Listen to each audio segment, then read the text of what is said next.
সামনে যে বড়সড় কোনো বন্যা হয় কিনা আল্লাহ ভালো জানে। বলা হচ্ছে যে একটা জলোচ্ছ্বাসের মানে ঝুঁকির মধ্যে আছে বিশ্বের বহু কান্ট্রি জলোচ্ছ্বাস, বড় একটা জলোচ্ছ্বাসের হুমকির মধ্যে আছে। 20 ফুট থেকে 25 ফুট পানি উঠে যাবে, উঠে উপকূলবর্তী অঞ্চলগুলো ডুবিয়ে দিবে। এটা এখন গবেষকরাই বলছেন, বিজ্ঞানীরা। আর আমরা তো আগেই বলেছি, যখন একটা জনপদের মধ্যে শিরকের পাপ বেশি হয়, কোন পাপ? শিরকের পাপ। শিরক শুধুমাত্র ওই মূর্তি পূজা করাই শিরক নয়, আপনাদেরকে জানাই দিতে চাই, কবর পূজা করাও শিরক। কথা কি বুঝতে পারছেন? আমার কথা কিভাবে নিবেন জানি না, কিন্তু আমাকে তো বলতে হবে। শুধু মূর্তি পূজা করাই শিরক না, কবরে সেজদা করাও শিরক। তো যখন শিরকের সয়লাভ হয় একটা এলাকার মধ্যে, একটা জাতির মধ্যে, তখন নূহ আলাইহিস সালামের কওমকে আল্লাহ পাক যেমন প্লাবন দিয়ে ভাসিয়ে দিয়েছিলেন, ওরকম বন্যা জলোচ্ছ্বাস প্লাবন দিয়ে ভাসিয়ে দিবেন আল্লাহ। কারণ নোংরামি ধুইতে হলে অনেক পবিত্র পানির দরকার। আর শিরক হচ্ছে সবচেয়ে নোংরা জিনিস। আল্লাহর জমিনের সবচেয়ে নোংরা জিনিস কি? শিরক। এগুলো তো গেল ধর্মতাত্ত্বিক শিরক। এখন তো শিক্ষার মধ্যেও শিরকি আকীদা ঢুকিয়ে দেওয়া হচ্ছে। এবং এটা কোন আকীদা, এটা বলার তো আর প্রশ্ন আসে না, সবাই বোঝেন কোন আকীদা। যখন মানুষ কোরআনের সৃষ্টিতত্ত্ব বাদ দিয়ে মানব রচিত সৃষ্টিতত্ত্ব বইয়ের মধ্যে ঢুকায়, এগুলো শিরক না? অর্থনীতির মধ্যে এখন শিরক আছে। কিরকম? আল্লাহ পাক হালাল যে অর্থনীতি দিয়েছেন, ওটাকে বুড়া আঙ্গুল দেখিয়ে এখন সুদ ভিত্তিক অর্থনীতি চলছে সব জায়গায়। তো আল্লাহ পাকের হালালকে যে হারাম করে, এটা শিরক না? এটা সূরা তওবা পড়বেন, সূরা তওবার 31 নম্বর আয়াত। আমি রেফারেন্সে কথা বলছি, সূরা তওবার 31 নম্বর আয়াত পড়ে দেখবেন। আল্লাহ পাক বলছেন যে আল্লাহর হালালকে যদি কেউ হারাম করে নেয় আর হারামকে হালাল করে নেয়, এই যে পরিবর্তন, এই কাজটা, এটা কিন্তু শিরকি আকীদা, কুফর, শিরক। আপনি আল্লাহর হালালকে হারাম করতে পারেন না। আল্লাহ পাক একটা হারাম করেছেন, আপনি হালাল করতে পারবেন না। মানেন না ব্যক্তিগতভাবে, সেটা আলাদা বিষয়, কিন্তু অন্যের উপর ইম্পোজ করতে পারবেন না। মনে করেন আল্লাহ পাক হালাল করেছেন পর্দা, আপনি পর্দা করেন না, বুঝলাম, এটা আপনার ব্যক্তি স্বাধীনতা, কিন্তু আপনি পর্দাকে ব্যঙ্গ করতে পারবেন না। ব্যঙ্গ করলে কুফরি হয়ে যাবে। কথা বুঝতে পারছি ভাই? নিজে পালন করে না, সেটা আলাদা বিষয়। আমি পালন করি না, তার কাছে মনে হয় যে বেপর্দায় চললেই মনে হয় ভালো, নাউজুবিল্লাহ, ওর কাছে এটাই মনে হয়, ওর কাছে এটাকে মনে হয় প্রগতি, অগ্রগতি, উন্নয়ন। তো সে তার থট নিয়ে থাক। কিন্তু যদি সে বলে যে না, পর্দা সেকেলে প্রথা, এখন চলে না, ওই যুগে চলতো, এটাকে টিটকারি করে, ব্যঙ্গ করে, তাহলে কুফরি করবে, শিরক করবে। মনে করেন মদ আল্লাহ হারাম করেছেন, আর কিছু মানুষ মদ খায়, হারাম মনে করেই খায় বা হালাল মনে করেই খায়, মানে খায় আর কি। তো একজন খায়, সেটা আলাদা আলাদা পাপ।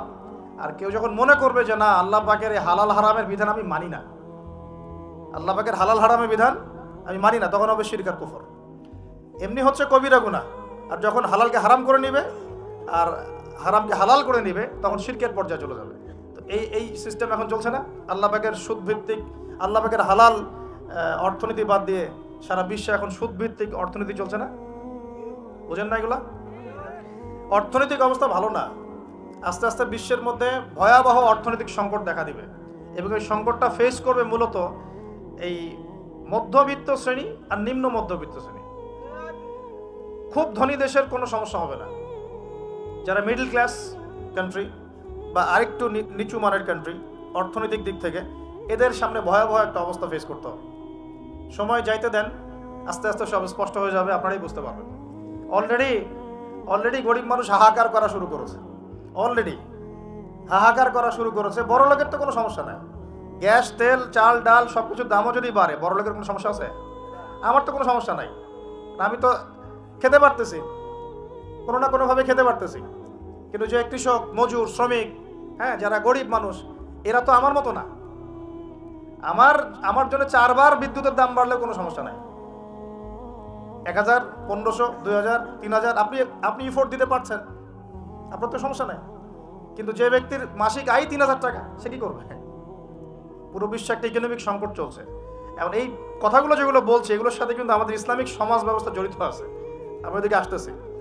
প্রথমে বোঝেন যে এটাও শিরকি একটা সিস্টেম চলতেছে। আর বিশ্বে যে শিরকটা চলতেছে বড়, সেটা আরো ভয়াবহ। সেটা কি? বিশ্বের যারা মোরল, যারা এখন বিশ্ব চালায়, তারা বলতেছে এক কথায় যে ধর্মের কোনো দরকার নাই বিশ্বে ধর্মের কোনো দরকার নাই, ধর্মগ্রন্থেরও দরকার নাই, ধর্মীয় বিধানেরও দরকার নাই। এই বিশ্ব চালাবো আমরা, বিশ্বের বিধান রচনা করব আমরা, বিশ্বকে পরিচালনা করার মূলনীতি বানাবো আমরা, বিশ্বের মানুষকে চালাবো আমরা। আমরা নাউজুবিল্লাহ বলছি ঠিকই, বিশ্ব চলছে এইভাবে। এখানে আল্লাহর আসমানি কিতাব, কোরআন, হাদিস, শরিয়া, ইসলামী সমাজ, এগুলো বুড়া আঙ্গুল চল। কেউ টাইম দেয় না এগুলো। মুখে মুখে বক ধার্মিকতা দেখায়। জুমার দিনে এসে নামাজ পড়ে, ঈদের নামাজ পড়তে আসে, তারাবির নামাজ পড়তে আসে, দাড়ি রাখছে, পাগড়ি পড়ছে, এটা বক ধার্মিকতা।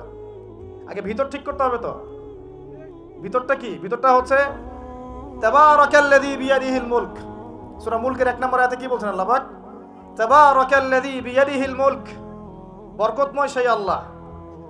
এই আল্লাহ পাক মহাবিশ্ব সৃষ্টি করেন নাই? এই মহাবিশ্ব কে সৃষ্টি করছে? এই পুরো মহাবিশ্বে পৃথিবীর মতো কোটি কোটি কোটি কোটি গ্রহ আছে না? আছে কি নাই? এই পুরো মহাবিশ্বে কার হুকুম চলে? ওই পুরো মহাবিশ্বে কি জিবরাইল আলাইহিস সালামের হুকুম চলে? আল্লাহর কোনো ফেরেশতার হুকুম চলে? কোনো নবীর হুকুম চলে? তাহলে কোনো মানুষের হুকুম চলার কোনো প্রশ্ন ওঠে? পুরো মহাবিশ্বের কোটি কোটি গ্যালাক্সি, কোটি কোটি গ্রহ নক্ষত্রে আল্লাহর হুকুম চলে। সূর্য পর্যন্ত ডোবার পরে আল্লাহর কাছে পারমিশন নেয়, আল্লাহ আগামীকাল উঠবো, আল্লাহ বলেন ওঠো, তাহলে উঠবে। একদিন আল্লাহ বলবেন না, ওঠার দরকার নেই। সূর্য তখন উল্টা দিক থেকে উঠবে, পশ্চিম দিক থেকে। ওই দিন কিয়ামত হয়ে যাবে। যেদিন কিয়ামত হবে ওইটা হচ্ছে আল্লাহ পাকের ক্রোধের বহিঃপ্রকাশ, মানে রাগ থাকে না, যে ধৈর্য ধরতে ধরতে ধরতে ধরতে এক সময় যখন আপনার আর আপনি আর পারতেছেন না, তখন একটা হাইপার হয়ে যান না মাঝে মাঝে। তখন মনে হয় যে আশপাশে যা আছে ভেঙে চুরে একাকার করে ফেলেন। ওই যে পৃথিবীর নিচে যে আগ্নেয়গিরিগুলো আছে, শক্তি সঞ্চার করতে করতে করতে করতে এক পর্যায়ে বিস্ফোরিত হয়ে যায়, তখন আর পৃথিবীবাসীর তো কোনো হুঁশ, তখন আর উপায় থাকে না। তো এরকম কিয়ামতের দিনটা হচ্ছে আল্লাহ পাকের ক্রোধের বহিঃপ্রকাশ। মানে এক হুকুমেই পুরো মহাবিশ্বের সব গ্রহ ধ্বংস হয়ে যাবে, এক হুকুমে। তাই পুরো মহাবিশ্বে আল্লাহ ছাড়া কারো হুকুম চলে? আল্লাহ সেটাই বলছেন, তাবারাকাল্লাযী বিয়াদিহিল মুলক, বরকতময় সেই আল্লাহ যার হাতে সমস্ত ক্ষমতা। যার হাতে কি ভাই? মুলক মানে কি? রাজত্ব। এখনকার তোমরা যারা পলিটিক্যাল সায়েন্স পড়ো আর পড়াও, তোমাদের বা আপনাদেরকে বলছি, রাজত্ব মানে কি? রাজত্বের ইংরেজি প্রতিশব্দ কি? সভরেন্টি। মানে বলেন, সভরেন্টি মানে কি? সার্বভৌমত্ব। মানে কি? সার্বভৌমত্ব। আল্লাহ পাক বলছেন মহাবিশ্বের সার্বভৌমত্ব আমার হাতে। সুবহানাল্লাহ। কার হাতে? মহাবিশ্বের সার্বভৌমত্ব কার হাতে?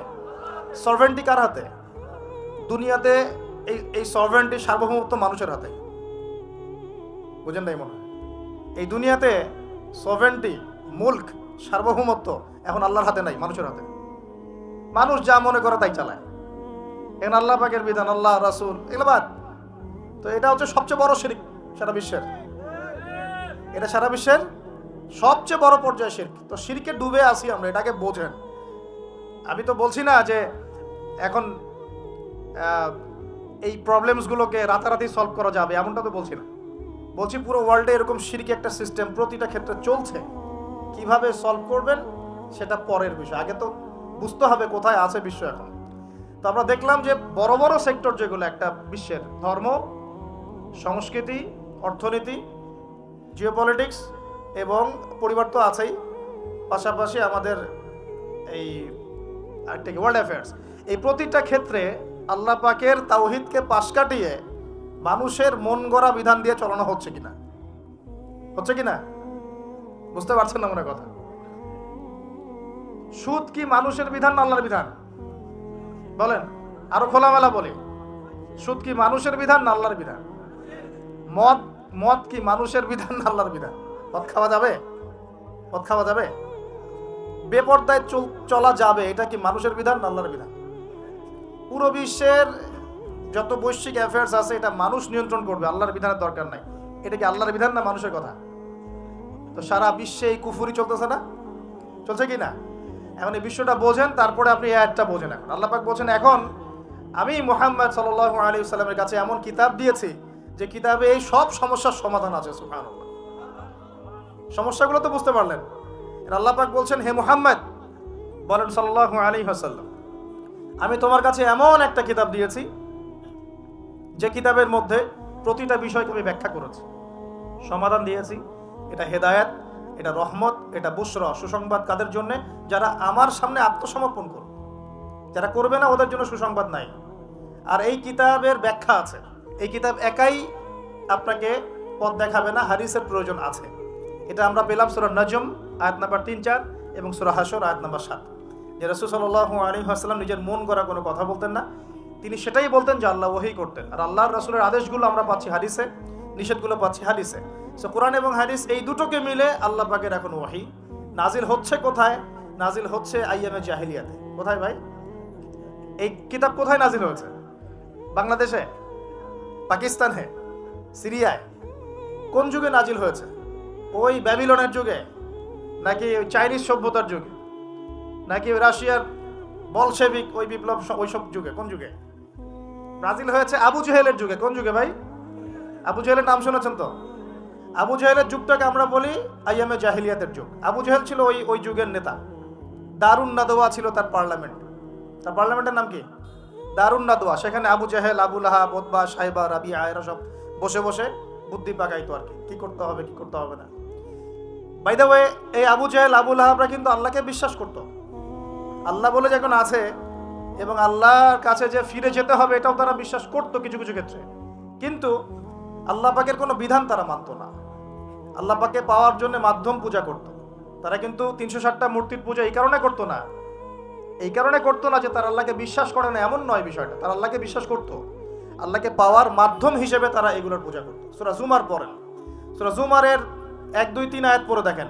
আবু জেহেলদের কথা আল্লাহ বলেছেন। তারা বলতো মা না'বুদুহুম, আমরা এই লাত উজ্জা মানাতের উপাসনা এই কারণে করি, শুধু এই কারণে করি, লিয়ুকাররিবুনা ইলাল্লাহি যুলফা, যে এই লাত উজ্জা মানাত, হবল, এই যে মূর্তিগুলো, এগুলো আমাদেরকে আল্লাহ পর্যন্ত পৌঁছে দিবে, এই কারণে করতো। ওরা কিন্তু আল্লাহকে অস্বীকার করতো না।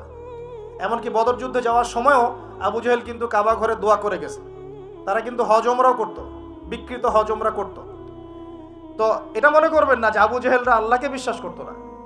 এবার আবু জেহেলকে চিনতে পারছেন? আবু জেহেল কেমন ব্যক্তি? যে আল্লাহকে বিশ্বাস করে ঠিকই, কিন্তু আল্লাহ পাকের কোনো বিধান মানতে চায় না। তো এখন এই 90 আবু জেহেলরা আমাদের সমাজে আছে কি নাই বলে? আমি কি মিলাইতে পারতেছি? আমি আমার চেষ্টা করছি আপনাদেরকে সহজ করে বোঝানোর জন্য, কিন্তু পারছি কিনা জানি না। অনেক সময় হয় কি যে নিজেরা অনেক কিছু বুঝি কিন্তু বোঝাতে পারি না। বোঝাতে পারাটাও একটা আল্লাহ পাকের রহমত। মানে কাউকে বোঝাতে পারানোটা কিন্তু আল্লাহ পাকের রহমত। অনেক সময় দেখবেন আপনি বুঝতে পারছেন অনেক কিছুই, কিন্তু মানুষকে বোঝাতে পারছেন না। তা আমি চেষ্টা করছি বোঝানোর জন্য, আমি কতটুকু পারছি আমি জানি না। এই যে আবু জেহেলকে চিনতে পারলেন? আবু জেহেল এমন একজন বুদ্ধিজীবী মানুষ, খুব বুদ্ধি তার, কারণ তার নাম হচ্ছে আবুল হাকাম। কি নাম? আবুল হাকাম। আবু জেহেলের নাম আবু জেহেল না, আবু জেহেলের নাম আবুল হাকাম। ওই সমাজের মানুষ তাকে বলতো জ্ঞানের পিতা। জ্ঞানের পিতা, ফিলোসফার, সে দার্শনিক, সে বুদ্ধিজীবী। বুঝতে পারছেন না কথা? আইয়ামে জাহিলিয়াতের মানুষ তাকে সম্মান দিয়ে কথা বলতো, তাকে বলতো তুমি জ্ঞানের পিতা। তা আমাদের ইসলাম তাকে আবু জেহেল কেন বলছে তাহলে? কারণ সে আল্লাহ পাককে চিনতো। আল্লাহ পাককে চেনার পরেও আল্লাহ পাকের বিধানকে সরাসরি বিরোধিতা করেছে। কোনো অজ্ঞ মানুষ ছাড়া এই কাজ কেউ করতে পারে? তা এখন বলেন এরকম মানুষ সমাজে আছে কি নাই? এই 90 আবু জেহেলরা আছে না নাই? আছে রে ভাই, আছে, আছে না? এরকম মানুষও পৃথিবীতে সমাজে আছে। তো এখন বলেন আবু জেহেলদের যুগে আল্লাহ পাক কুরআন হাদিস নাজিল করলেন কেন? কি প্রয়োজন ছিল? উত্তর, আবু জেহেলদের যুগের মধ্যে বর্তমান সময়ের মতো শিরক ছিল। কি ছিল ভাই? আবু জেহেলদের যুগে বর্তমান সময়ের মতো সুদ ছিল, সুদ। আবু জেহেলদের যুগে বর্তমান সময়ের মতো মাদক ছিল। আবু জেহেলদের যুগে বর্তমান সময়ের মতো মেয়েদের প্রতি এই বর্বর আচরণ ছিল, মানে নারীর অবমাননা ছিল। বরং আমি খোলামেলাই বলি, আবু জেহেলের যুগ থেকে এই যুগে নারীর অবমাননা আরো বেশি। আবু জেহেলের যুগে এত ধর্ষণ হয় নাই। আবু জেহেলের যুগে মেয়েরা এরকম ছেলেদের পোশাক পরে ঘুরে নাই। আবু জেহেলের যুগে ঘরে ঘরে পরকিয়া ছিল না। আবু জেহেলের যুগে যে ফ্ল্যাটে ফ্ল্যাটে জেনা আর ক্যাসিনো আর বার আর মেয়েদের ড্যান্স, পর্নোগ্রাফি, এগুলো ছিল না। এগুলো কোনোটাই আবু জেহেলের যুগে ছিল না। ওই যুগটাকে তো খুব আমরা গালিগালাজ করতে পছন্দ করি। হ্যাঁ, একদম জাহিলি যুগ, আইয়ামে জাহিলিয়াত, তাই না? মেয়েদেরকে একদম জীবন্ত কবর দেওয়া হতো, এই কথা বলি না? তো এখন আবার কোথায় মেয়েকে সম্মান দেওয়া হচ্ছে? এত সেদিন বললাম না, এখন তো মেয়েকে হলে ডেকে নিয়ে পায়জামা খুলে ফেলে দেওয়া হচ্ছে না? কোনো কোনো ক্ষেত্রে কলেজ ছাত্রীদেরকে মনোরঞ্জনের পাত্র বানানো হয়েছে। দেখলেন না কয়দিন আগে কি ঘটনা ঘটলো ঢাকায়? তো এখন আবার মেয়েদের কোথায় সম্মান দেওয়া হচ্ছে? আবু জেহেলের যুগে তারপরেও একটা শালীন পোশাক তো ছিল। আবু জেহেলের যুগে আপনি বিকিনি সংস্কৃতি পাবেন না। আবু জেহেলের যুগে বিকিনি সংস্কৃতি ছিল না, এখন বিকিনি সংস্কৃতি আছে না? এই যে আপনারা তো লন্ডন করেন খুব, ওখানে কি দেখে আসেন? কি দেখে আসেন? ওখান থেকে দেখে এসে এখানে কোটি কোটি টাকার বাড়ি বানাচ্ছেন, 1 কোটি 2 কোটি 3 কোটি, 1 বছর পর ভেঙে আবার নতুন করে করেন, তাই না? এমনও তো কিছু মানুষ আছে আপনাদের সমাজে, আমি জানি। শোনেন, তাব্বাত ইয়াদা আবি লাহাবি ওয়া তাব, সূরাটা পড়েছেন? আবু লাহাবের 2 হাত ধ্বংস হোক। আবু লাহাবের পাপ ছিল অন্য, সে নবী সাল্লাল্লাহু আলাইহি ওয়াসাল্লামের সাথে কটূক্তি করত, বিরোধিতা করত। কিন্তু আবু লাহাব সম্পর্কে আল্লাহ পাক কি বলছেন? মা আগনা আনহু মালুহু ওয়া মা কাসাব। আবু লাহাবের মাল সম্পদ এবং যা সে অর্জন করেছে এই দুনিয়াতে, এগুলো তাকে জাহান্নামের আগুন থেকে বাঁচাতে পারবে না। এই বিশাল প্রপার্টি আপনাকে জাহান্নামের আগুন থেকে বাঁচাতে পারবে না যদি এই প্রপার্টির হক আদায় না করেন। এই রিজিকের হক যদি ঠিকঠাক আদায় না করেন, যাকাত না দেন, দরিদ্রের হক না দেন, মিসকিনের হক না দেন, আত্মীয়র হক না দেন, প্রতিবেশীর হক না দেন, ইসলামের আল্লাহর ফি সাবিলিল্লাহ দান সদকা না করেন, এই বিশাল প্রপার্টি আপনাকে কিয়ামতের মাঠে বাঁচাতে পারবে না। মা আগনা আনহু মালুহু ওয়া মা কাসাব সায়াসলা নারান যাতা লাহাবিন ওয়া ইমরাআতুহু হাম্মালাতাল হাতাব ফি জিদিহা হাবলুম মিন মাসাদ। সূরাগুলো পড়বেন। কোরআন তো শুধুমাত্র তাবিজ করার জন্য কোরআন নাজিল করা হয়নি। তাবিজ করার জন্য কোরআন নাজিল করা হয়েছে নাকি? কোরআনের আয়াত ছিঁড়ে ছিঁড়ে এখন মাদুরির মধ্যে ঢুকিয়ে গলায় ঝুলে রাখার জন্য কোরআন নাজিল হয়েছে? বলেন তো। কোরআনের আয়াত একটা ছিঁড়ে এভাবে আমি র্যাপিং করে গলার মধ্যে ঢুকায় রেখে দিলাম, বাস কোরআনের হক আদায় হয়ে গেল। ডক্টর আপনাকে একটা প্রেসক্রিপশন দিয়েছেন, মনে করেন তোমার কোভিড হয়েছে, তোমাকে এখন এই প্রেসক্রিপশন অনুযায়ী চলতে হবে। আর প্রেসক্রিপশনটা আমি যদি এখন এমন করে ভাঁজ করে সুন্দর করে মাদুরির মধ্যে ঢুকায়, ওষুধ খাওয়ার দরকার নাই, ভাঁজ করে ঢুকায় ব্যাস রেখে দিলাম, রোগ ভালো হবে না? রোগ ভালো হবে? আমরা কোরআন কিনে এই কাজ করি। আমরা কোরআন কিনে কেউ এই কাজ করি, সবাই না, কেউ। কোরআন শেফা মানে কি? কোরআন আপনার রুহের শেফা এবং দেহের শেফা। যখন কোরআন বুঝে আমল করবেন, তখন কোরআন পড়ে বুঝে যখন আমল করবেন, তখন কোরআন শেফা এবং রহমত বুশরা।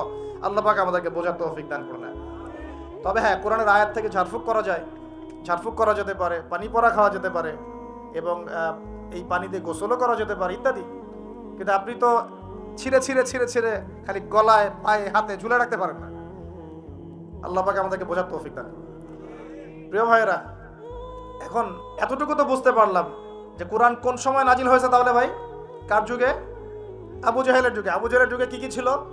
এখনকার মতো শিরক ছিল, এখনকার মতো সুদ ছিল, এখনকার মতো মাদক ছিল, এখনকার মতো মেয়েদের অবমাননা ছিল, আরও একটা ছিল এখনকার মতো যে গোত্রীয় হানাহানি। দেখেন না এখন হানাহানি, মারামারি, রাহাজানি বিশ্বে দেশে দলে দলে, এই পলিটিক্যাল দল ওই পলিটিক্যাল দলে, আবার এই ধর্মীয় দলে, এই যে হানাহানি, গোত্রীয় হানাহানি, এই হানাহানি ছিল আইয়ামে জাহিলিয়াতের একটা বড় নিদর্শন। তো এরকম একটা সমাজে আল্লাহ পাক কোরআন এবং হাদিস নাজিল করলেন কেন? ইসলামী সমাজ গঠন করার জন্য, যেটা আপনি টপিক দিয়েছেন। এখন ইসলাম কি আর সমাজ কি? ইসলাম হচ্ছে এক কথায় আল্লাহর সামনে আত্মসমর্পণ করা। আল্লাহর সামনে আত্মসমর্পণ মানে কি? আল্লাহ কি আমার সামনে দাঁড়িয়ে আছেন? আল্লাহ পাক আমার সামনে দাঁড়িয়ে আছেন, আমি গিয়ে পায়ে সেজদা করব? আল্লাহর সামনে আত্মসমর্পণ মানে কি? আল্লাহ পাককে চোখে দেখা যায়? আল্লাহ রাব্বুল আলামিনকে দুনিয়ার কোনো চোখ দেখতে পারবে না, সুবহানাল্লাহ। হ্যাঁ, জান্নাতে যারা যাবে তারা আল্লাহকে দেখতে পারবে ইনশাআল্লাহ। আর ইনশাআল্লাহ আমরা আশা করি আমরা সেই কাতারভুক্ত হব ইনশাআল্লাহ। একদিন না একদিন আমরা আল্লাহকে দেখবো ইনশাআল্লাহ। নবীজিকে আয়েশা রাদিয়াল্লাহু আনহা বলছিলেন, আল্লাহ পাককে কিভাবে দেখবে মানুষ ইয়া রাসূলুল্লাহ সাল্লাল্লাহু আলাইহি ওয়াসাল্লাম? তিনি বলছেন যে, তোমরা পূর্ণিমার চাঁদ দেখতে তোমাদের কোনো অসুবিধা হয়? তখন সাহাবীরা বলছেন, না, পূর্ণিমার চাঁদ তো আমরা জাজল্যমান দেখতে পারি। ঠিক এভাবেই তোমরা আল্লাহকে দেখবে ইনশাআল্লাহ। এটা হবে জান্নাতের সবচেয়ে বড় নিয়ামত। জান্নাতের সবচেয়ে বড় নিয়ামত হচ্ছে আল্লাহর দর্শন, দিদার। তো এই দুনিয়ার চোখ আল্লাহকে দেখবে না, তাহলে আল্লাহ পাক কিভাবে আমাদের সাথে যোগাযোগ করবেন? আল্লাহ পাক এই দুনিয়ার মধ্যে কিছু মানুষকে বাছাই করবেন নবুয়ত দেওয়ার জন্য। কি দেওয়ার জন্য? নবুয়ত। যে মানুষদের সাথে আল্লাহ পাক যোগাযোগ করবেন, আল্লাহর ওহির মধ্য দিয়ে। কিসের মাধ্যমে? ওহিটা কি সরাসরি নেমে আসবে না কেউ নিয়ে আসবে? এখন কেউ নিয়ে আসবে, কে নিয়ে আসবে? তার নাম হচ্ছে জিবরাইল আলাইহিস সালাম। কি নাম? আল্লাহ রব্বুল আলামিন জিবরাইল আলাইহিস সালামের মাধ্যমে কোরআন সুন্নাহর এই ওহী সর্বশেষ নবী মুহাম্মদ সাল্লাল্লাহু আলাইহি ওয়াসাল্লামের কলবে ওহী করেছেন। খুশি হন নাই? কোন যুগে ওহী করেছেন? আবু জেহেলের যুগে। কোন যুগে? যে যুগটার সাথে আমাদের যুগের মিল আছে। আচ্ছা, এখন আল্লাহ পাক বলেছেন এর সামনে তোমরা মাথা নত করো। মাথা নত মানে কি? জাস্ট মাথাটা নত করে দেওয়া? মাথা নত মানে নিজের ইচ্ছাকে সঁপে দাও, নিজের ইচ্ছাকে সঁপে দাও। মন চাচ্ছে আমি নামাজ পড়বো না, আল্লাহ বলছেন পড়তে হবে, এর নাম সঁপে দেওয়া। মন চাচ্ছে আমি একটু মদ খাই, আল্লাহ বলেছেন খাওয়া যাবে না, হারাম, এর নাম সঁপে দেওয়া। মন চাচ্ছে একটা মেয়ের সাথে একটু কিপ করি, ডেটিং করি, একটা মেয়েকে নিয়ে ফুর্তি করি, আল্লাহ বলছেন জেনা করা যাবে না, এর নাম সঁপে দেওয়া। মন চাচ্ছে ভরপেট খাই রমজান মাসে, আল্লাহ বলছেন না, রমজান মাসে খাওয়া যাবে না, রোজা রেখে, এর নাম সঁপে দেওয়া। মন চাচ্ছে সম্পদের পাহাড় গড়ব, কাউকে কিছু দিব না, আল্লাহ বলছেন না, নেশাব হয়ে গেলে জাকাত দেওয়া লাগবে, এটা হলো সঁপে দেওয়া। সঁপে দেওয়া মানে কি? আল্লাহ পাকের বিধিবিধানের সামনে নিজের ইচ্ছাকে আত্মসমর্পণ কর। আল্লাহ যা বলেছেন আমি তাই করব, যা ছেড়ে দিতে বলেছেন ছেড়ে দিব, দ্যাটস অল। এর নাম ইসলাম।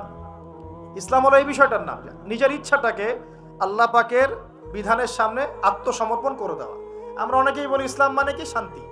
এই যে শান্তি, এই শান্তি ব্যাখ্যা দিয়ে দিয়ে কি করা হচ্ছে জানেন?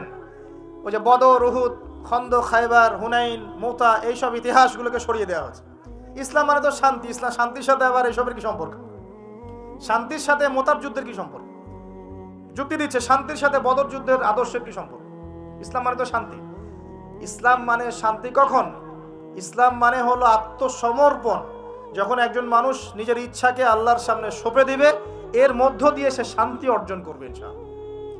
মানে নিজের ইচ্ছাকে আল্লাহর সামনে সঁপে দিলে পরে শান্তি পাওয়া যায়। কারণ আমি তো জানি না যে আমার জন্য কোনটা ভালো কোনটা মন্দ। কে ভালো জানে? যিনি আমাকে সৃষ্টি করেছেন। মনে করেন আপনি একটা মোবাইল ফোন বানিয়েছেন, আপনি এটার মেকার বা ক্রিয়েটর। এখন আপনার চেয়ে কি কেউ ভালো জানে এই ফোনের মধ্যে কি আছে? বলেন। আপনি একটা কম্পিউটার ফাংশন করেছেন, একটা সফটওয়্যার তৈরি করেছেন, একটা অ্যাপস তৈরি করেছেন। আপনার চেয়ে কি কেউ ভালো জানবে এই অ্যাপস কি কাজ করতে পারে, এই সফটওয়্যার কি কাজ করতে পারে, এই কম্পিউটারের ফাংশন কি? এখন আল্লাহ পাক পুরো মহাবিশ্ব সৃষ্টি করেছেন, আমাদেরকেও সৃষ্টি করেছেন। এখন আমাদের জন্য কোনটা ভালো, কোনটা খারাপ, কোনটা হক, কোনটা বাতিল, কোনটা ন্যায়, কোনটা অন্যায়, কোনটা করলে আমরা দুনিয়ায় ভালো থাকবো, পরকালে ভালো থাকবো, এটা কি আল্লাহ পাকের চেয়ে ভালো কেউ জানবে? এই সহজ কথাটা বুঝতে এত সমস্যা কিসের? যদি আল্লাহ বলে কেউ থেকে থাকেন, তাহলে তিনি যদি আমাকে সৃষ্টি করে থাকেন, তাহলে তিনি তো ভালো বুঝবেন আমার জন্য কোনটা ভালো কোনটা খারাপ। এখন তিনি যেগুলো ভালো বলেছেন সেগুলো কোরআনে নাজিল করেছেন, যেগুলো খারাপ বলেছেন সেগুলোও কোরআনে নাজিল করেছেন। তিনি তার রাসূলের মাধ্যমে আমাদেরকে জানিয়েছেন কোন কোন বিষয়গুলো ভালো আর কোন কোনগুলো খারাপ। এখন এগুলো যখন প্রমাণ হয়ে যাবে, মেনে নিতে কোনো সমস্যা, মানতে কোনো আপত্তি আছে ভাই? এই মেনে নেওয়ার নাম হলো ইসলাম। মেনে নেওয়ার নাম কি ভাই? ইসলাম। এখন দ্বিতীয় প্রশ্ন হচ্ছে, ইসলাম কি পরিপূর্ণ না অসম্পূর্ণ? উত্তর হচ্ছে আল্লাহ পাক সূরা মাঈদার 3 নম্বর আয়াতে বলছেন। কত নম্বর আয়াত? সূরা মাঈদার 3 নম্বর আয়াতে আল্লাহ পাক বলছেন যে আল ইয়াউমা আকমালতু লাকুম দীনাকুম, আজকে আমি দ্বীন ইসলামকে একদম পরিপূর্ণ করে দিলাম। ওয়া আতমামতু আলাইকুম নি'মাতি, তোমাদের উপর আমার নিয়ামতকে পূর্ণতা দিলাম। ওয়া রাদিতু লাকুমুল ইসলাম দীনান, তোমাদের উপরে দ্বীন ইসলামকে মনোনীত করে আমি আল্লাহ সন্তুষ্ট হয়ে গেলাম। তাহলে এই আয়াত থেকে কি বোঝা গেল? ইসলাম পরিপূর্ণ না অসম্পূর্ণ? পরিপূর্ণ মানে আমরা কি বুঝি? কিছু অংশ আছে, কিছু নাই, কিছু কিছু হেদায়েত আছে, কিছু কিছু নাই, কিছু কিছু বিষয়ের সমাধান আছে, কিছু কিছু নাই, নাকি জগতের সমস্ত বিষয়ের সমাধান আছে? কোনটা? এই কথাটাই আগে হজম করতে হবে যে কোরআন সুন্নাহ ভিত্তিক এই ইসলামের মধ্যে পৃথিবীর সমস্ত সমস্যার সমাধান আছে। এর সামনে আত্মসমর্পণ করলে পরে আপনি হবেন মুসলিম, তার আগে হবেন না। আমার কথা কি বোঝাতে পারছি? এরপরে আপনি মুসলিম হবেন। এখন যদি কেউ অস্বীকার করে সে কি হবে? যদি কেউ পুরোপুরি অস্বীকার করে, না কোরআন সুন্নাহ সব কিছু নাই, আমি মানি না, তাহলে হবে সে কাফের। কি হবে? কাফের। কেউ যদি এগুলোর সাথে আল্লাহকে অংশীদার সাব্যস্ত করে সে কি হবে? সে হবে মুশরিক। কেউ যদি বলে আমি, বলে না, মনে মনে অস্বীকার করে কিন্তু মুখে মুখে বলে হ্যাঁ মানি, এমন মানুষ নাই? মুখে মুখে বলে হ্যাঁ মানি মানি মানি, সবই মানি, আর মনে মনে অস্বীকার করে, ইসলামের বিরুদ্ধে কাজ করে ভিতরে ভিতরে। এই মানুষগুলোকে কি বলা হয়? মুনাফিক। আরেক শ্রেণী আছে যারা স্বীকার করে নেয় যে হ্যাঁ এগুলোই ঠিক, কিন্তু চলতে পথে, আল্লাহর পথে চলতে গিয়ে কবিরা গুনায় লিপ্ত হয়, তখন এদেরকে আমরা বলি ফাসেক বা জালেম। আমার কথা কি বুঝতে পারছেন? 5টা শ্রেণীর মানুষ আপনাকে দেখাই দিলাম ইসলাম কেন্দ্রিক। কেউ শিরিক করে হচ্ছে মুশরিক, কেউ অস্বীকার করে হচ্ছে কাফের, কেউ মুখে স্বীকার করছে মনে স্বীকার করছে না, হচ্ছে মুনাফিক, কেউ স্বীকার করে পথ চলতে গিয়ে কবিরা গুনাহ করছে, কবিরা গুনাহ, তখন সে জালেম হচ্ছে বা ফাসেক হচ্ছে। আর কেউ পরিপূর্ণরূপে আত্মসমর্পণ করে আমলে প্রমাণ করে সে মুমিন মুসলিম হচ্ছে। আল্লাহ পাক আমাদেরকে এই মুমিন মুসলিম হওয়ার তৌফিক দান করুন। এখন এই হলো ইসলাম। ইসলামী সমাজ কি? ইসলামী, ডিস্টার্ব করেন না প্লিজ। ইসলামিক সমাজ কি জিনিস? ইসলাম কি শুধু ব্যক্তি জীবনে পালন করারই ধর্ম বা জীবন? আচ্ছা, ধর্ম না জীবন ব্যবস্থা, এটাও তো জানতে হবে নাকি? ধর্ম আর জীবন ব্যবস্থার মধ্যে পার্থক্য কি? আল্লাহ পাক ইসলামকে কি বলেছেন? দিন আল ইসলাম। দিন কি বলেছেন? দিন। দিন শব্দটা কি? আল্লাহ পাক বলছেন ইন্না দীনা ইনদাল্লাহিল ইসলাম। সূরা আলে ইমরান আয়াত নাম্বার 19। সূরা আলে ইমরান আয়াত নাম্বার 19 আল্লাহ পাক বলছেন ইন্না দীনা ইনদাল্লাহিল ইসলাম। আল্লাহর কাছে ইসলাম কি? একমাত্র দিন। আরবি শব্দটা বলেন দিন। কবরে প্রশ্ন কি করা হবে? মা দিনুকা, মা দিনুকা। প্রথমে মান রব্বুক, তারপরে মা দিনুকা। তাহলে ধর্ম বা ইসলাম এটাকে কি শব্দে ব্যবহার করা হচ্ছে কোরআনে? দিন। এই দিন শব্দের মানে কি আমি আপনাকে শর্ট করে বুঝাই দিচ্ছি। কোরআনে দিন শব্দ আসছে 2 রকম। কয় রকম? 2 রকম। একই বানান, একদম একই বানানেই 2 রকম দিন শব্দ আছে। একটা হচ্ছে মালিকি ইয়াউমিদ্দিন, পড়ে না সূরা ফাতিহায়, মালিকি ইয়াউমিদ্দিন। এই যে এখানে দিন, এই দিন শব্দের যে বানান আর ইন্না দীনা ইনদাল্লাহিল ইসলাম, এই দিনের যে বানান একদমই সেম। আবার আমপারা অন্য সূরা আছে ওয়ামা আদরাকা মা ইয়াউমুদ্দিন সুম্মা মা আদরাকা মা ইয়াউমুদ্দিন। এই যে দিন শব্দ, এগুলোর বানান কিন্তু সেম। পার্থক্য কোথায়? এই দিনের 2টো অর্থ হয়। কয়টা অর্থ ভাই? একটা অর্থ হচ্ছে মালিকি ইয়াউমিদ্দিন বলতে আল্লাহ পাক বোঝান কিয়ামত দিবস। কিয়ামত দিবস মানে যেদিন আমাদের বিচার করা হবে, এই দিবসটাকে বোঝাতে আল্লাহ পাক দিন শব্দ ইউজ করেছেন। আবার এই রিলিজিয়ন ইসলামকে বোঝাতেও দিন শব্দ ইউজ করেছেন। এখানে দিন শব্দ হলো জীবন ব্যবস্থা। জীবন কি ভাই? ব্যবস্থা। এখন জীবন ব্যবস্থা মানে কি? জীবন ব্যবস্থা মানে কি যে জীবনের কিছু অংশের হেদায়েত পাওয়া যাচ্ছে, বাকি অংশে পাওয়া যাচ্ছে না, বিষয়টা কি এমন নাকি জীবন ব্যবস্থা মানে জীবনের প্রতিটা ক্ষেত্রের সমাধান আছে এমন? বলেন, উত্তর দেন। আল্লাহ পাক বলছেন ওয়ামা ইয়াবতাগি গায়রাল ইসলামি দীনান ফালা ইউকবালা মিন। কেউ যদি ইসলাম ছাড়া অন্য কোনো জীবন ব্যবস্থা তালাশ করে, তার কাছ থেকে কিছুই কবুল করা হবে না। আল্লাহ আবার বলছেন যে আল ইয়াউমা আকমালতু লাকুম দীনাকুম, এই দিনটাকে আমি কামিল করেছি, পরিপূর্ণ করেছি। আল্লাহ পাক নিজেই বলছেন এই দিন আমার কাছে গ্রহণযোগ্য। আল্লাহ নিজেই বলছেন এই দিনটাকে আমি কামেল করেছি, পরিপূর্ণ করেছি। আল্লাহ নিজেই বলছেন এই দিন বাদ দিয়ে অন্য দিন কবুল হবে না। তাহলে এই দিন কি অসম্পূর্ণ থাকতে পারে? নিঃসন্দেহে এটা পরিপূর্ণ। এন্ড পরিপূর্ণ মানে কি? ওই যে প্রথম একটা আয়াত তেলাওয়াত করেছিলাম সূরা নাহল আয়াত নাম্বার 89, আল্লাহ বলেছেন তিবিয়ানান লিকুল্লি শাই। কোরআন সুন্নাহয় আমি সব ব্যাখ্যা করেছি। আরো একটা দলিল দিয়ে দেই, সূরা কাহফ আয়াত নাম্বার 54। কত নম্বর আয়াত ভাই? এগুলো বাসায় গিয়ে চেক করে দেখেন, বাসায় গিয়ে একটু পড়াশোনা কইরেন, না হলে শুধু শুনবেন এক কান দিয়ে বেরো যাওয়ার কেন। আর রেফারেন্স চেক করে যদি দেখেন সব ঠিক আছে, তখন মেনে নেওয়ার চেষ্টা করেন। আমি আগে বলছি না যে মারার দরকার আছে, আমি এখন বলছি মারার দরকার নাই। বাসায় গিয়ে আগে চেক করবেন, যদি দেখেন হ্যাঁ সব কথা ঠিক আছে, তারপরে মানার চেষ্টা করেন। আল্লাহ পাক তৌফিক দান করুন। এখন আসেন, আল্লাহ সূরা কাহফের 54 নম্বর আয়াতে বলছেন যে ওয়ালাকাদ সাররাফনা ফি হাযাল কুরআন লিন-নাসি মিন কুল্লি মাসাল। আমি এই কোরআনে মানব জাতির জন্য প্রতিটা বিষয়কে ব্যাখ্যা করেছি। এবার আরো স্পষ্ট হয়ে গেল, ইসলাম, কোরআন এবং সুন্নাহয় এমন কোনো বিষয় নাই যা নাই। এই হলো পরিপূর্ণ জীবন ব্যবস্থা। জীবন ব্যবস্থার কয়টা দিক থাকে? সহজ করে বলছি 6টা দিক। কয়টা দিক? জীবন ব্যবস্থা মানে আপনার ধর্মীয় জীবন আছে। ধর্মীয় জীবন কি একটু বোঝেন এখানে? ধর্মীয় জীবন মানে এখানে আপনি নামাজ, রোজা, হজ, যাকাত, তাসবিহ, তাহলিল, জিকির, আজগার, এই কাজগুলো করেন। এগুলো আপনার ধর্মীয় কাজ, ঠিক আছে?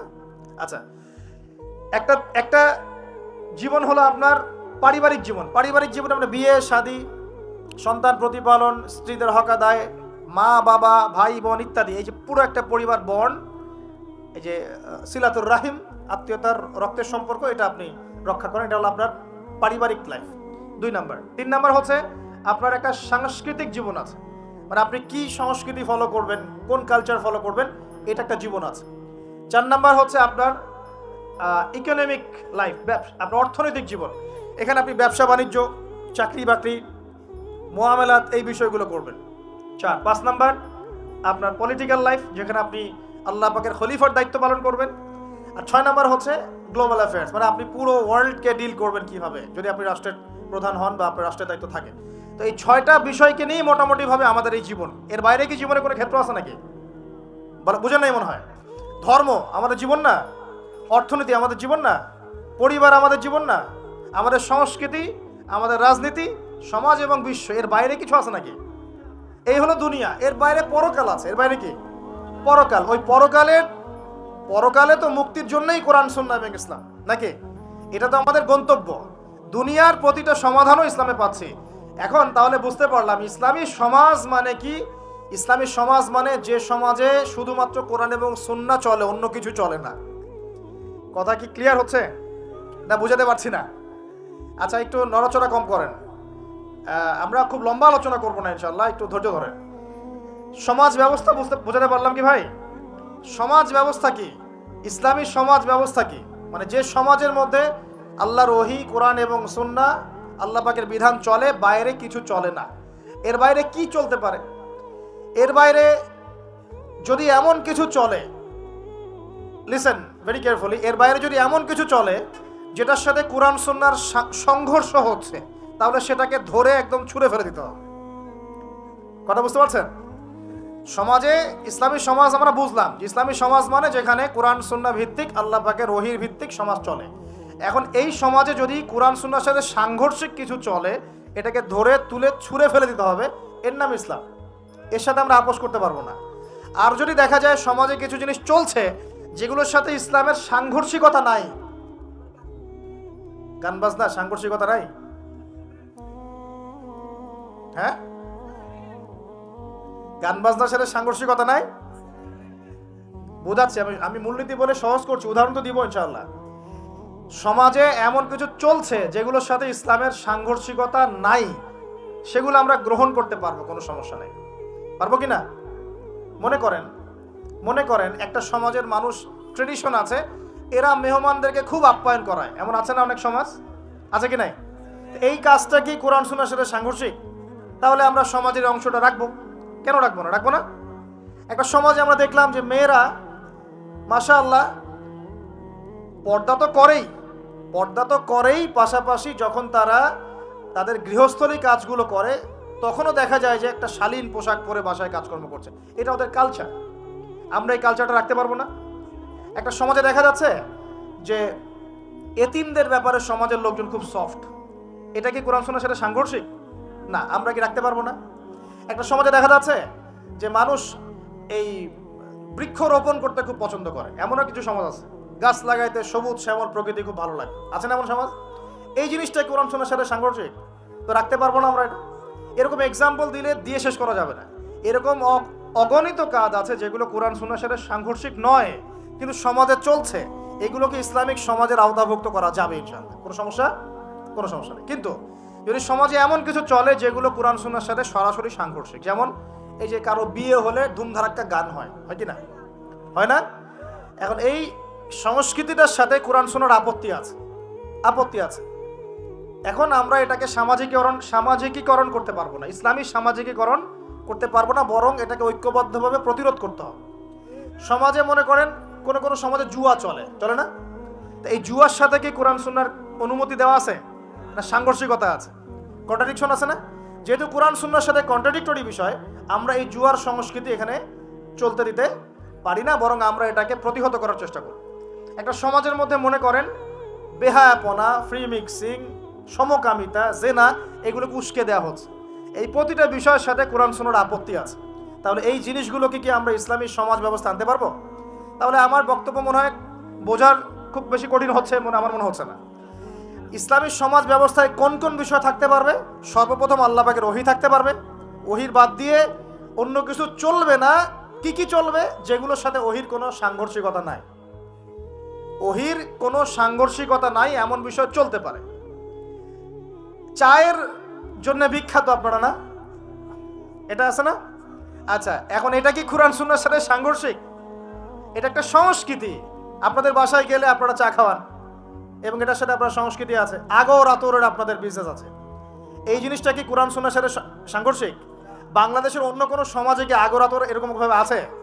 আপনাদের সমাজে আছে। তো এটা কিন্তু কুরআন সুন্নাহর সাথে সাংঘর্ষিক নয়। তাহলে আমি এটাকে অবশ্যই ইসলামাইজড করতে পারবো। চায়ের ব্যাপারটা আমি ইসলামাইজড করতে পারবো। কিন্তু যদি একটা সমাজে দেখেন, ঢাকার মতো কান্ট্রি শহরে গিয়ে দেখলেন মেয়েরা ছেলের পোশাক পরে ঘুরে বেড়াচ্ছে, এখন এই জিনিসটাকে কি আপনি ইসলামের সাথে, ইসলামের আওতায় আনতে পারবেন? পারবেন না। এই হলো ইসলামী সমাজ, মানে যেখানে আল্লাহর ওহী চলে, অন্য কিছু চলে না। হ্যাঁ, কি চলতে পারে? ওহীর সাথে সাংঘর্ষিক বিষয় নাই এমন বিষয় চলতে পারে, কোনো সমস্যা নেই। সেটা রাজনীতিতেও চলতে পারে, সেটা সমাজেও চলতে পারে, সেটা অর্থনীতিতেও চলতে পারে, সেটা আমাদের সংস্কৃতিতেও চলতে পারে, সেটা আমার পরিবার ধর্মেও চলবে ইনশাআল্লাহ। মানে প্রতিটা ক্ষেত্রেই চলতে পারবে যদি কোরআন সুন্নাহর সাথে সাংঘর্ষিক না হয়। আল্লাহ পাক আমাদেরকে বোঝার তৌফিক দান। এখানে কিন্তু প্রযুক্তি অন্তর্ভুক্ত হতে পারে। প্রযুক্তি যেমন এক সময় নবী সাল্লাল্লাহু আলাইহি ওয়াসাল্লামের যুগে ছিল ঘোড়া এবং গাধা, তাই না? উট, ঘোড়া, গাধা এগুলোর উপরে তারা যুদ্ধ করেছে। এখন দেখা যায় যে মিসাইল, রকেট লঞ্চার, হ্যাঁ, পারমাণবিক ওয়েপন্স, সভ্যতা চেঞ্জ হয়েছে এবং টেকনোলজি চেঞ্জ হয়েছে। এখন কি এটা কি কোরআন সুন্নাহর সাথে সাংঘর্ষিক হলো? এটা প্রযুক্তি। প্রযুক্তিগত বিষয়গুলোকে আমরা অবশ্যই সামাজিকীকরণ করতে পারবো, কোনো সমস্যা নেই। মিডিয়া, এই মিডিয়ার মধ্য দিয়ে ইসলাম প্রচার করা যাবে কিনা? যাবে। তাহলে মিডিয়াকে আমরা সামাজিকীকরণ করতে পারবো যদি আমরা এটাকে সঠিকভাবে ব্যবহার করতে পারি। এই বিষয়গুলো আমরা মাথায় রাখবো। কিন্তু যখন মিডিয়ার মধ্য দিয়ে আপনি ভুল তথ্য প্রচার করবেন তখন পারবেন না। আবার যখন ওই পারমাণবিক ওয়েপন্স আপনি মাজলুমের উপর ফেলে দিবেন তখন সেটা আপনি অ্যাপ্লাই করতে পারবেন না। তো বস্তুবাদী বিষয়গুলো আমরা নিব, কোনগুলো? যেগুলো আমরা ইসলামিকভাবে ইউজ করতে পারি, অন ইসলামিক ইউজিং না হয়, অন্যের হক নষ্ট না হয় বা আল্লাহর দ্বীনের কোনো ক্ষতি না হয় ইনশাআল্লাহ তাআলা, সেক্ষেত্রে আমরা এগুলোকে গ্রহণ করতে পারবো। ইসলামের সমাজ আমরা বুঝলাম, ইসলাম কি এক কথায় বুঝলাম, এবং ইসলাম কোন যুগে নাজিল হয়েছে এটাও বুঝলাম। ওই যুগের সাথে আমাদের বর্তমান সমাজ যে মিল আছে এটাও বুঝলাম। এখন ওই যুগটা চেঞ্জ করেছিলেন কারা? উত্তর, নবী সাল্লাল্লাহু আলাইহি ওয়াসাল্লাম নিজে, এবং তার সাথে ছিলেন সাহাবীরা, এবং সাহাবীদের মধ্যে বেশিরভাগ সাহাবী ছিলেন যুবক। সুবহানাল্লাহ। ওমর যুবক ছিলেন না বুড়া ছিলেন? হামজা যুবক ছিলেন না বৃদ্ধ ছিলেন? হুযাইফা যুবক না বৃদ্ধ ছিলেন? উসমান রাদিয়াল্লাহু আনহু তখন যুবক ছিলেন না বৃদ্ধ ছিলেন? জাফর ইবনে আবি তালেব, আলী ইবনে আবি তালেব, বেলাল ইবনে রাওয়াহ, আব্দুর রহমান বিন আউফ, যায়েদ ইবনে হারেসা, আব্দুল্লাহ বিন মাসউদ, নাম জানা না জানা অসংখ্য সাহাবী, বেশিরভাগ যুবক ছিলেন না বৃদ্ধ ছিলেন? তো নবী সাল্লাল্লাহু আলাইহি ওয়াসাল্লাম কাদেরকে নিয়ে সমাজটা পরিবর্তন করলেন? যুবকরা একটু মনোযোগ দেন, এই অংশটুকু আপনাদের জন্য স্পেশাল। এখান থেকে ফিনিশিং এর দিকে যাবো ইনশাআল্লাহ।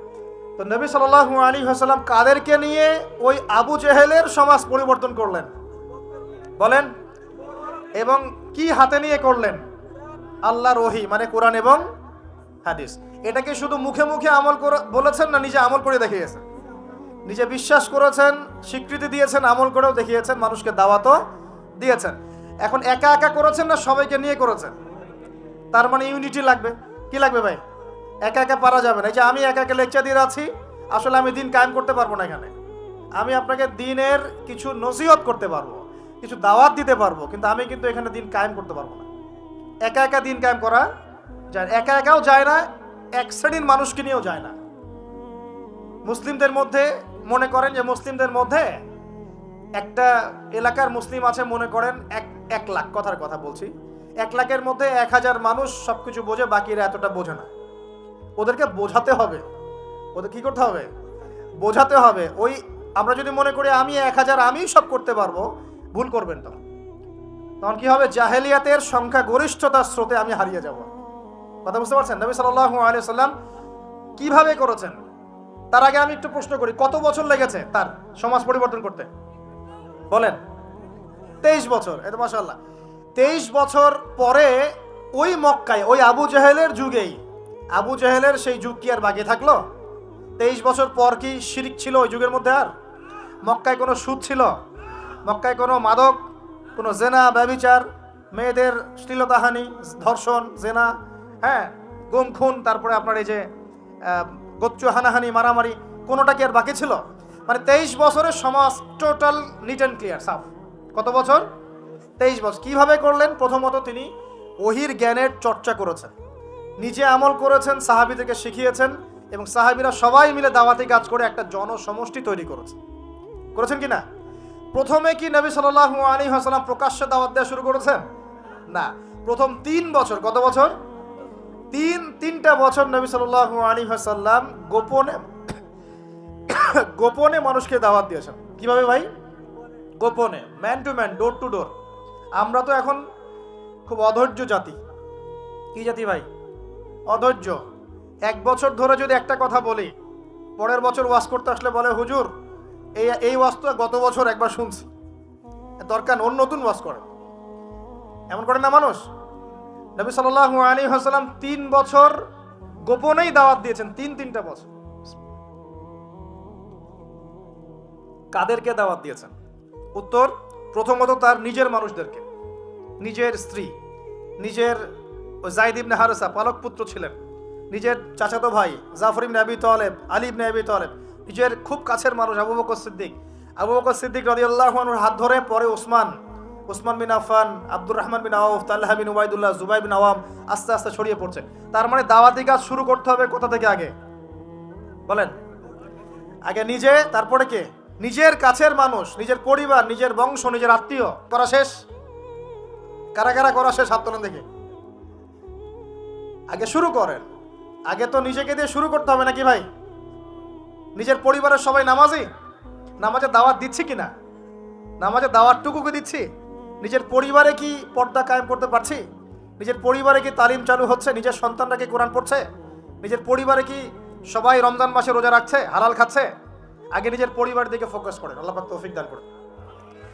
এরপর আল্লাহ ওহী নাযিল করেন, ওয়ানদির আশিরাতাকাল আকরাবিন। এবার তুমি কাকে সতর্ক করবে? তোমার কাছের আত্মীয় স্বজন, গোত্রের লোককে।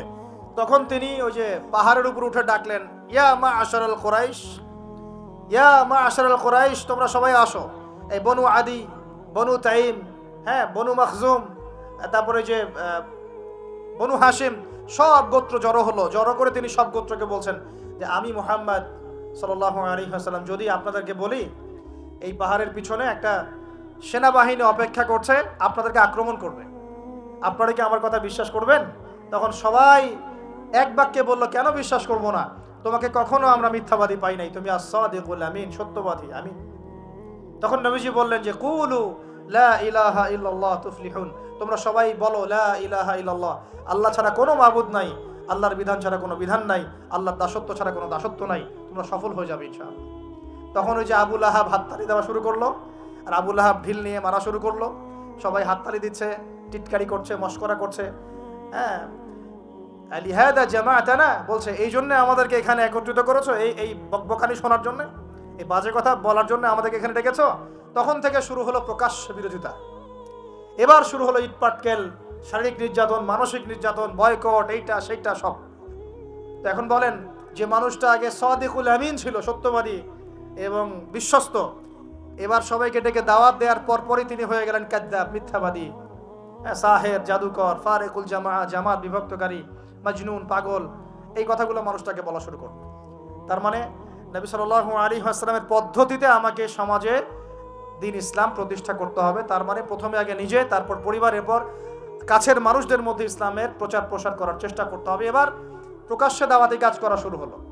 দাওয়াতি কাজ যত প্রকাশ্য হচ্ছে, নির্যাতন নিপীড়ন ততই বাড়ছে। এটাই সুন্নত। যখন নবীর পদ্ধতিতে কেউ দাওয়াতি কাজ করবে, তার উপর নির্যাতন নিপীড়ন আসবেই। যদি নির্যাতন নিপীড়ন না আসে, বুঝতে হবে সেটা নবীর পদ্ধতিতে দাওয়াত হচ্ছে না। 100% লিখে রাখে, 100% নবীর পদ্ধতিতে দাওয়াতি কাজ হচ্ছে না। এটা হচ্ছে গোলালু মার্কা দাওয়াতি কাজ। অনেকে হিকমতের দোহাই দিয়েও এইসব গোলালু মার্কা দাওয়াতি কাজ করে। সারা বিশ্বে বড় বড় ইস্যু চলছে, উম্মার মধ্যে বিশাল বিশাল সমস্যা। দেখবেন যে আলোচনার টপিক হচ্ছে যে হায়েজ নেফাস, আলোচনার টপিক হচ্ছে যে ইস্তেঞ্জা, আলোচনার টপিক ঢিলা কুলুক, আলোচনার টপিক ফরজ গোসল, আলোচনার টপিক অজু ইস্তেঞ্জা, মানে এগুলো শিখতে কতদিন আর লাগবে? এগুলো শিখতে এখনো শেখা হয়নি এগুলা। আর সারা বিশ্বের অবস্থা, দেশের অবস্থা, অর্থনীতির অবস্থা, সমাজের অবস্থা, কিয়ামতের আলামত স্পষ্ট হয়ে যাচ্ছে, উম্মার অবস্থা, এগুলো বড় বড় ইস্যুগুলো সব পরে, আগে এগুলো নিয়ে আলোচনা হচ্ছে। তো এগুলো কি আসলে নবীর পদ্ধতিতে দাওয়াতি কাজ হচ্ছে? আল্লাহ পাক আমাদেরকে বোঝার তৌফিক দান করুন। তো প্রিয় ভাইরা, যখন নবী সাল্লাল্লাহু আলাইহি ওয়াসাল্লামের পদ্ধতিতে দাওয়াতি কাজ হবে, তখন কিন্তু নবীর মতো মানে শারীরিক, মানসিক, আর্থিক নির্যাতন কিন্তু আসবেই, এটা মেনে নিতে হবে। সর্বপ্রথম নিজের পরিবার থেকে আসবে। কোথেকে আসবে ভাই? সর্বপ্রথম আসবে নিজের পরিবার থেকে। মনে রাখবেন, পরিবার থেকেই সর্বপ্রথম বাধা আপনাকে পেতে হবে যদি আপনি দিনের পথে চলতে চান। কারণ এখনকার সমাজের বেশিরভাগ পরিবার ইসলামিক পরিবার নয়। কোনো কোনো সময় পারিবারিক সাপোর্টের অভাবে দিনদার অনেক মানুষও দেখা যায় ট্র্যাক থেকে বিচ্যুত হয়ে যায়, এমন হয় না? পারিবারিক সাপোর্ট একটা বড় জিনিস। আমাদের নবী সাল্লাল্লাহু আলাইহি ওয়াসাল্লামকে